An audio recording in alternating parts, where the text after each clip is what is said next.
Welcome everybody to Roseville Story Time. You know what's awesome? Fire. Fire is really cool. I mean, it eats stuff, it gives off light and heat. There's nothing quite like it in all of the world. It's unique. It's kind of alive, but not really at all. It's really, really cool. It's fascinating. You know what? It reminds me a lot of God. God is really unique, and He's described as things like light and all sorts of stuff like that. Fire imagery pops up a lot to describe God in the Bible. In fact, one time, God actually showed up in fire to introduce himself to somebody. That somebody was a guy by the name of Moses. Hello there, everyone. My name is Moses. I grew up in the palace of the king of Egypt, the Pharaoh. But I was born a slave, an Israelite slave. I made some impulsive decisions as a young boy, and so I had to flee that country, and now I find myself in Midian. I am a shepherd here. Oh, what's this? Look over there. That bush is on fire. But the fire, it's not consuming the bush. It's not eating it up. How incredible is that? Sure enough, that's exactly what happened. There was this bush that was on fire, but the bush itself wasn't being consumed by the fire.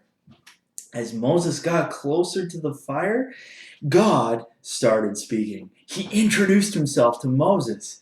He said, Moses, Moses, stop. This is holy ground. Take off your sandals. The ground was holy because God's presence was there. And then Moses realized, oh my, it is the Lord God, the God of my fathers, Abraham, Isaac, and Jacob. Oh, I must not look at the fire too closely, or I might see God, and that wouldn't be good. And then God proceeded to have a whole conversation with Moses.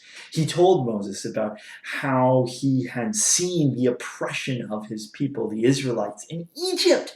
They were slaves, and they were being really mistreated. It wasn't a good scene. But God was going to do something. He was going to do something great and incredible and amazing. He wanted Moses to go back and bring the Egyptians, or not the Egyptians, the Israelites out of Egypt.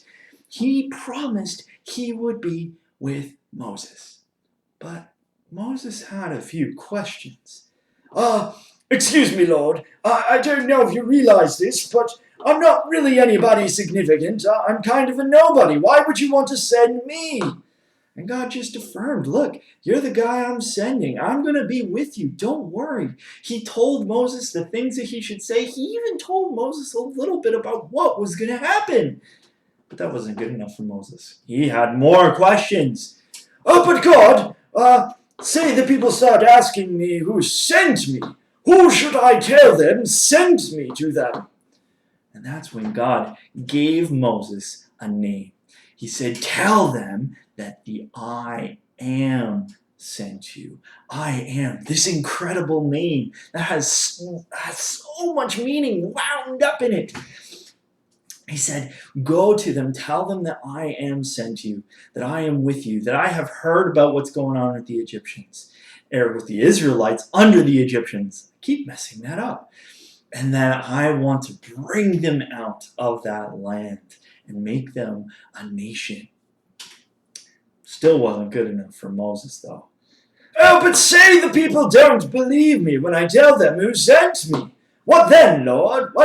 What should I do then? And that's when God said, well, you're going to have a few signs that you're going to do, that you can perform to prove my authority, to prove my existence, and to prove that I have power over life and death. The first sign will be take your staff, throw it on the ground, and the staff became a snake. And then Moses reached out and grabbed the snake by the tail, and it turned back into a staff. The second sign involved Moses putting his hand into his cloak. And when he pulled it out again, it was covered in leprosy and in disease. And it was all white and gross. And then Moses shoved his hand back into his cloak and pulled it out again. And it was perfectly clean. There's no leprosy. The third symbol involved Moses taking some water from the Nile River, that big, huge river that ran through all of Egypt and gave all the people, helped water all their crops and gave them good water to drink, and pour it on the ground. When he would pour it on the ground, the water would turn into blood. And God said, "Don't worry, I'm going to be with you, and these signs will prove who sent you and how much power I have." Still wasn't good enough for Moses. "Oh, but Lord, don't you realize? Well, you see, I'm not very well educated, and I don't speak very good words. I'm not a professional speaker. I don't have that ability to speak with discernment and distinguished and all those other D words. What then, Lord?"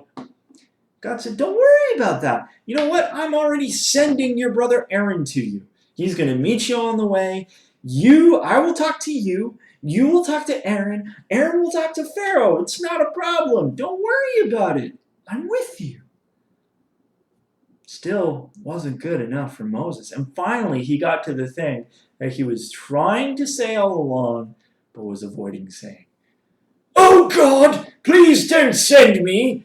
Why don't you send someone else? Yes, please send someone else."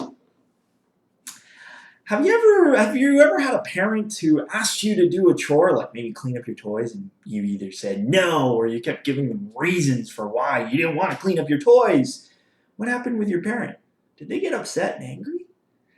Yeah, that's what happened with Moses. God got angry at him because he kept saying no and he kept putting it off and he wasn't doing what God was asking him to do. God treated Moses like a son, and God got upset. God got angry at Moses, just like a parent would get angry if they keep asking you to do something and you keep saying no. And so after that, Moses relented and he agreed and he said, "All right, fine, I'll go." And he went to Egypt and performed incredible miracles, and God saved his people out of Egypt. We don't have time to tell that story. But you know what this story tells us? This story about God showing up in fire and talking to Moses, having a conversation with Moses and telling Moses about what he's like. It tells us that we need to do the same thing. We need to understand God. We need to understand who he is. We need to be in conversation with him, learning about him, allowing him to teach us and speak to us. If you want a really interesting activity to do as a family, go to the book of Exodus and see if you can identify how many times God and Moses have a conversation. What sort of things do they talk about? What sort of things does God reveal about himself? You can read the story of Moses and the burning bush for yourself in Exodus chapters 3 and 4. That's all for Roseville Story Time.